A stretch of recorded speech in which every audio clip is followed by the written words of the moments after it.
Hi guys. Okay, I wanted to make another video um, because it's a year later, and the video when I was talking about Route 91, to me, when I look at it, it's obvious I'm still very traumatized for the whole event. And although I'm not ever really an eloquent speaker just on my own, it's kind of hard for me to watch because I can truly see that I'm processing the feelings, the story, the timeline, or the best I can. So I basically kind of wanted to do like a part two. This is the anniversary. October 1st will be the 1 year anniversary. This past month has been very emotional, and it's not just for me. Alan and I discussed it as well. We're recognizing the fact of what anxiety looks like. It's a very unsettling, and it could be in dreams. It can be just a feeling of kind of like overwhelming doom, or you don't know what to do, that type of feeling. I've noticed also, it's just, it's not us, it's our, what we call our Route 91 family. We're on pages for Route 91, for support pages, and I can see the anxieties just are overwhelming the closer it gets to one, the anniversary, October 1st, but another, since out of 22,000 people at Route 91, a large majority was from Southern California. And, the big event is to see Jason Aldean. And he is coming down, actually he just came down last Thursday to Chula Vista. And so he's hitting Southern California's with his tour, to it's the end of his tour, but a lot of people want to feel that closure because obviously, he just started. I think it was like 4 songs when the chaos happened. He was finishing up Any Old Barstool, and then which you could start to hear I call it pops, the pop, pop, pop, pop, and it's kind of one of those things that everybody kind of questioned. You heard from my last video where I thought it was fireworks, I thought it was stage noise, etc. But when the automation did happen, that was Jason Aldean's song of When She Says Baby.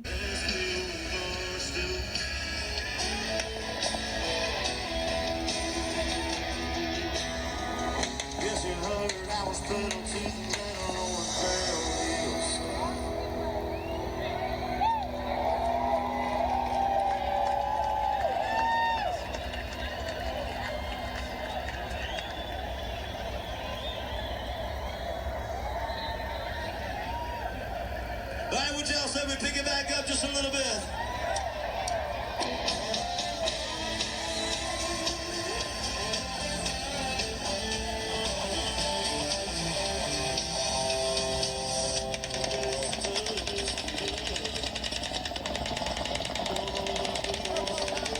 The indication was him, that we really knew it was a problem when he ran off the stage.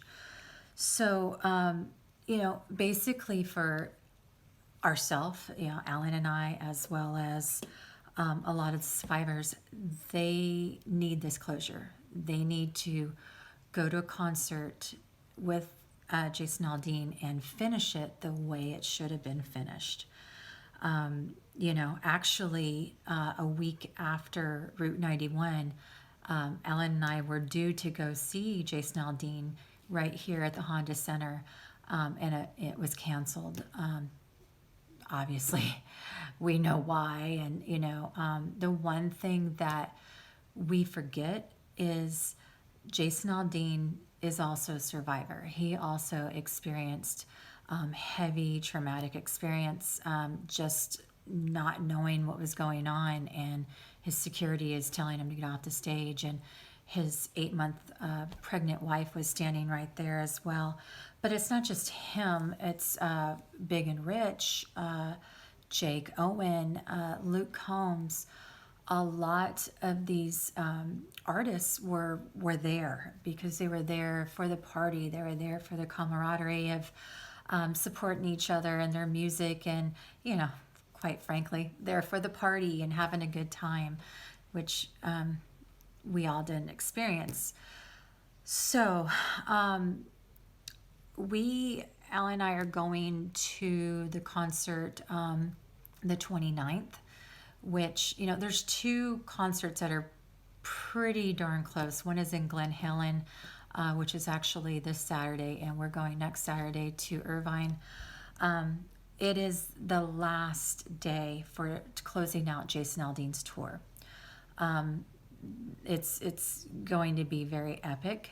I am in charge of this. Well, I'm the admin of this group.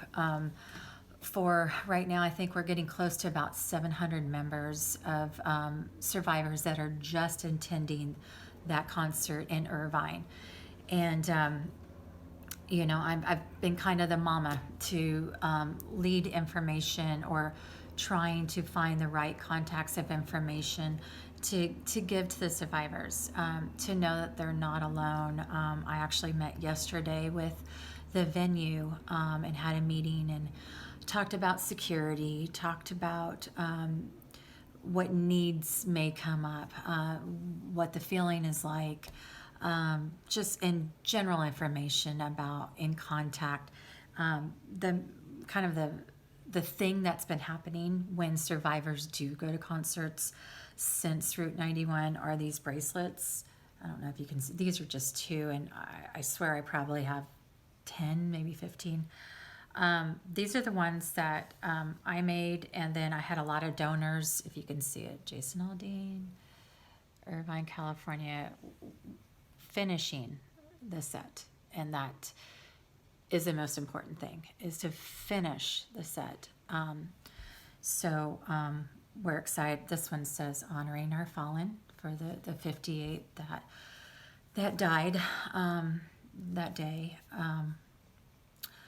Anyway, so trying to take care of a lot of people, and granted, this was only maybe 700. I really feel like it's going to be in the thousands.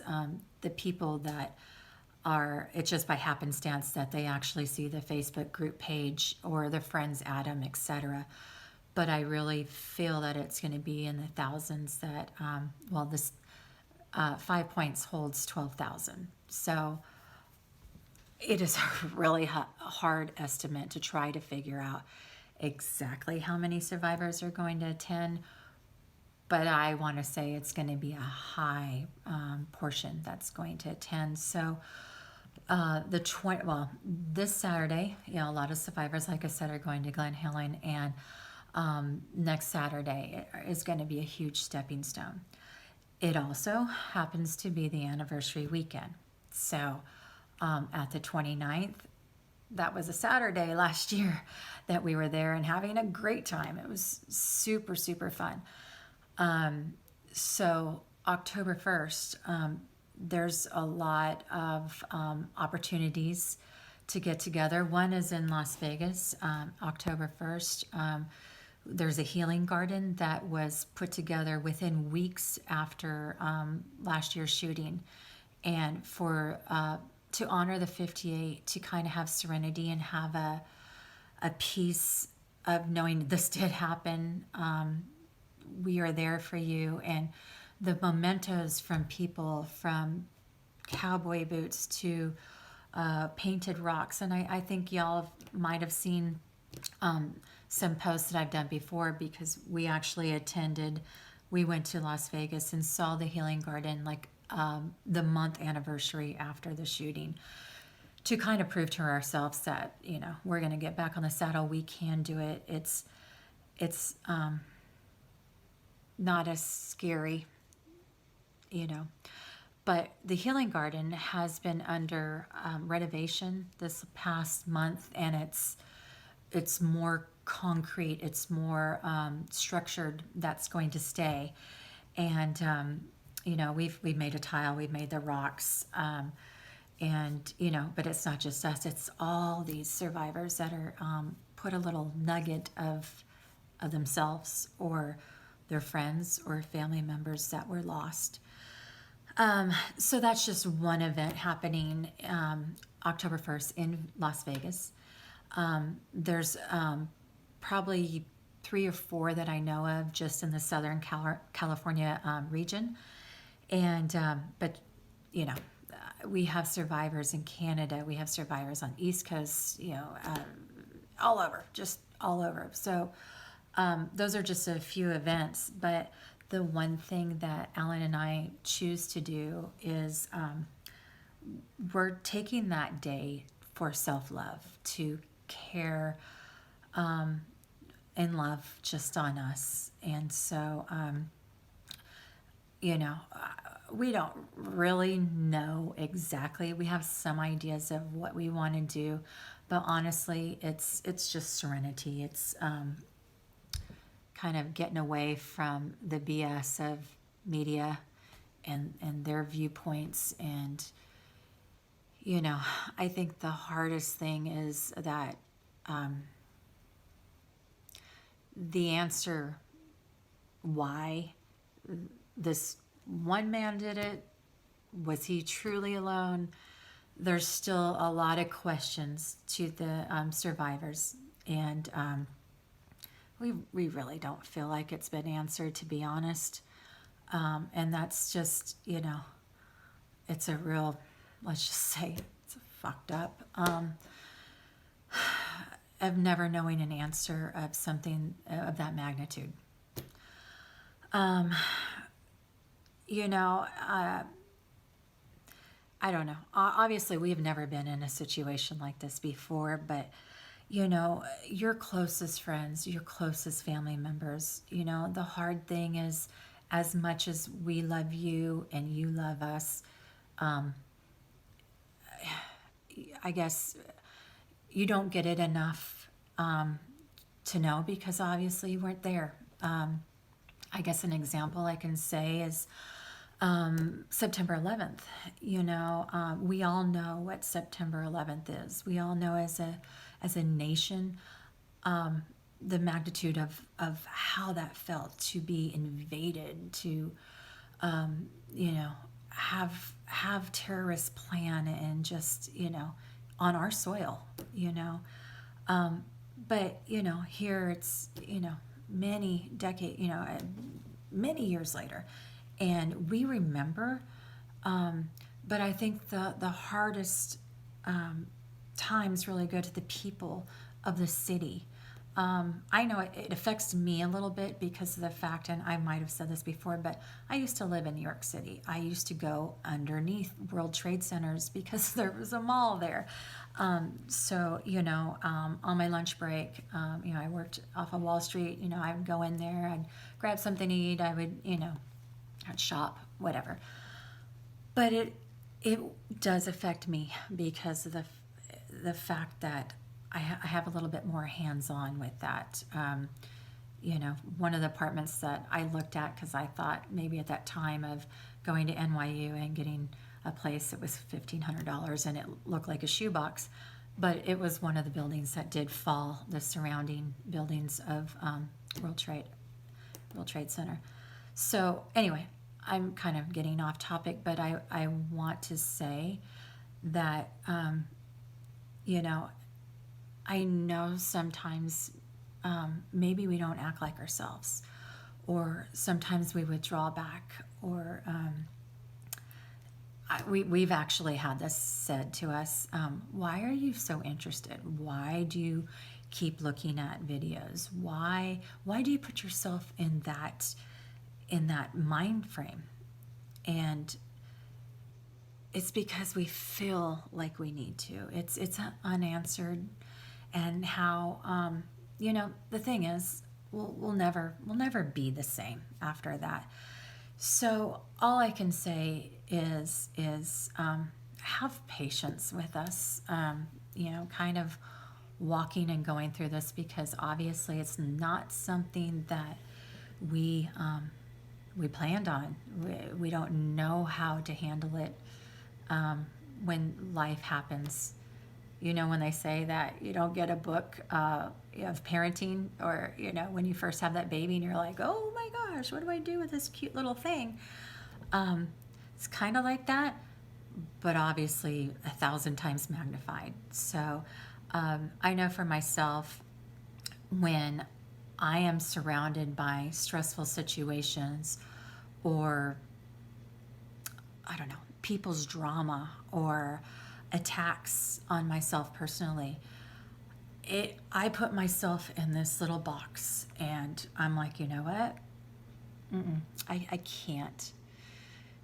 That's your stuff, or I can't, because I got so much in my little life that I'm trying to process and take care of, and really love myself. And it's not a conceited love; it's a protection, because I know that I can only handle so much. So,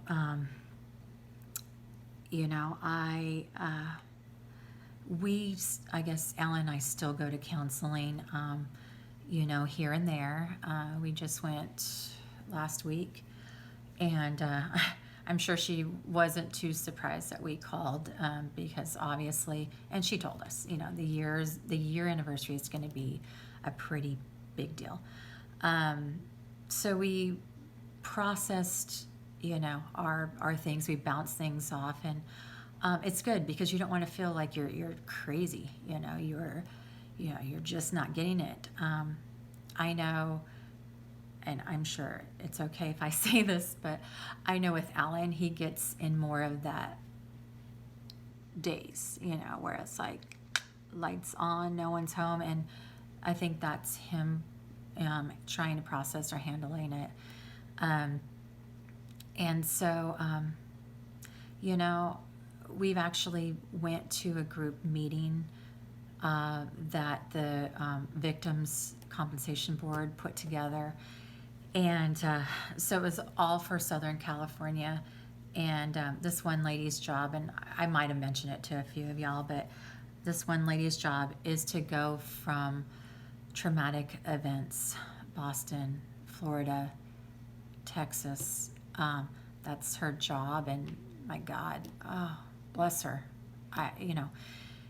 To have to deal with that many people and the stories and everything, that would be really, really taxing on your soul.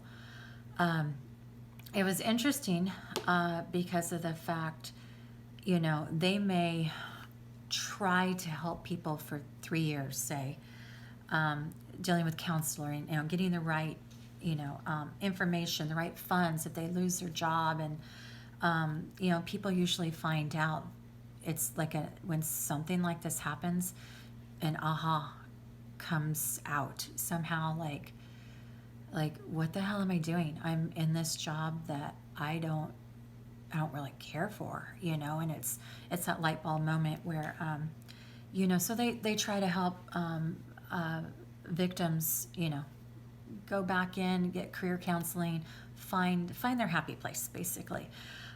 With Boston, they closed the file of helping because it's for a certain period of time, and they found out a few years later that some people that were by the finish line where the bombs went off were actually losing hearing.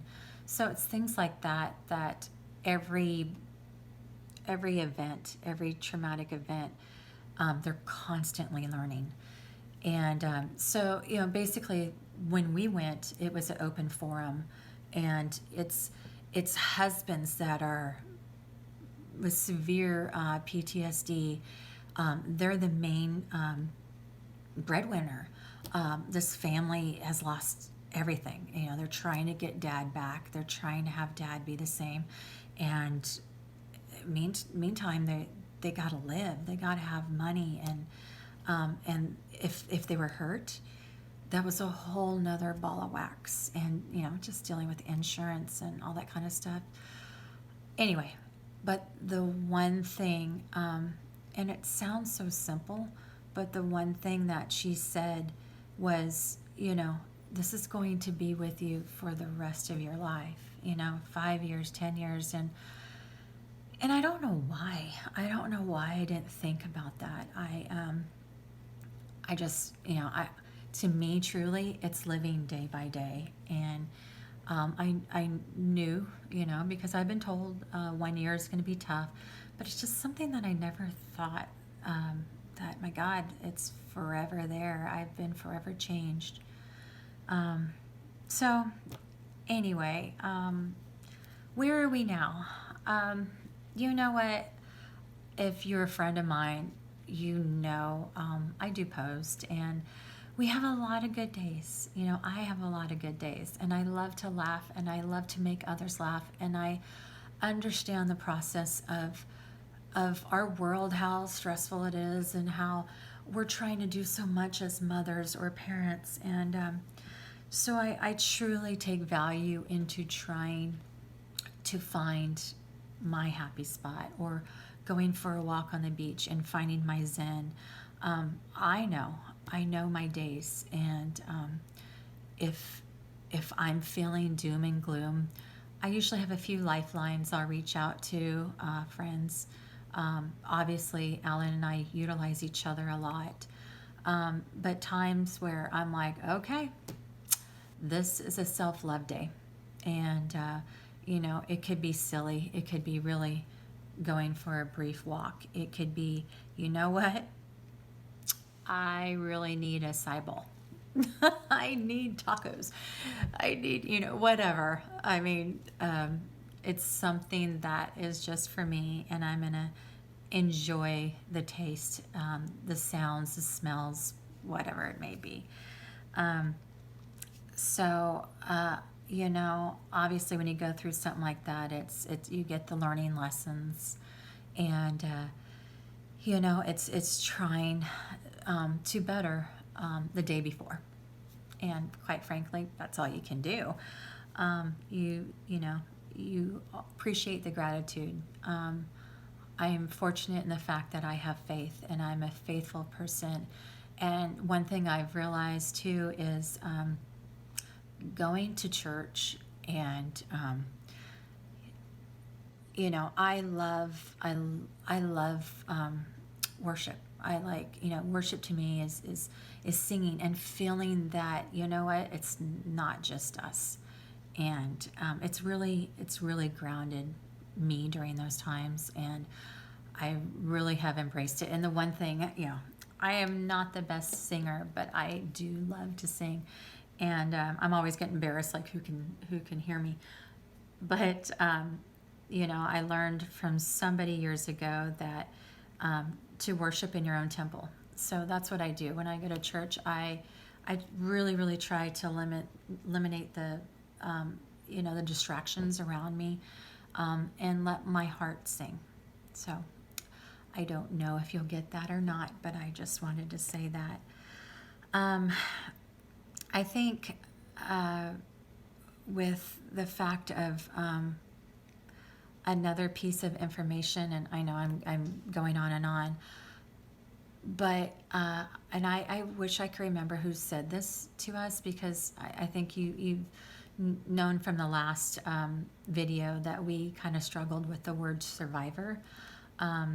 We weren't physically hurt, besides the scrapes and cuts and bruises, whatever, but it was such a strong word to us, and it took us a while to kind of grasp on, and the reason was this for myself.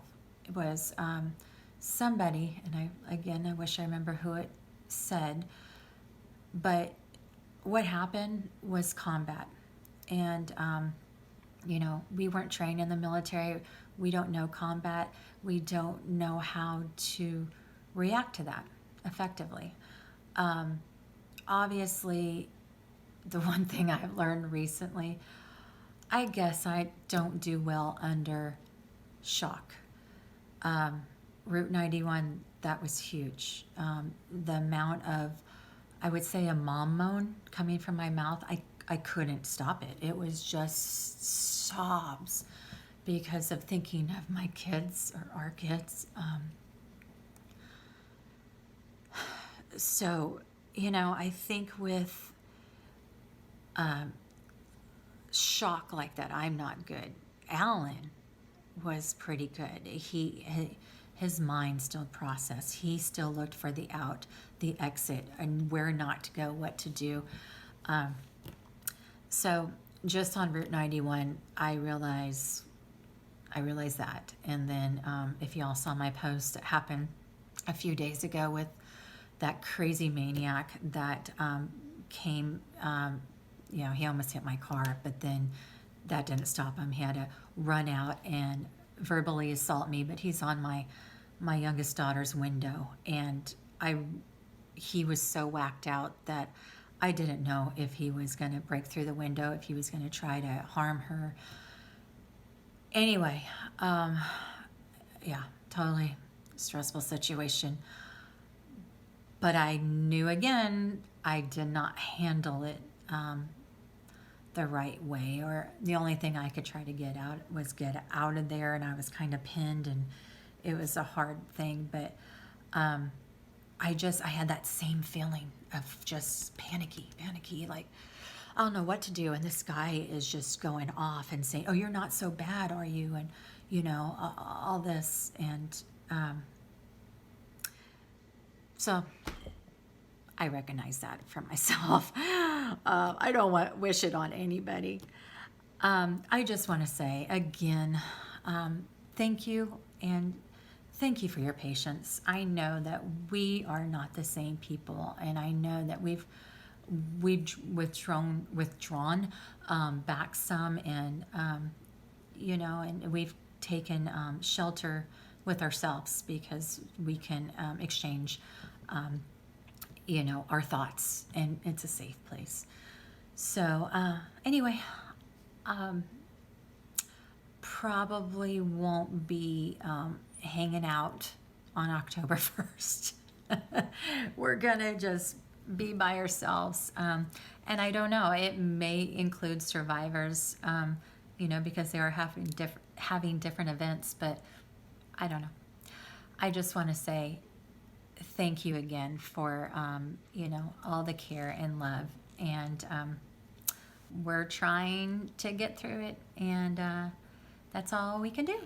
Okay, thank you, love you, bye.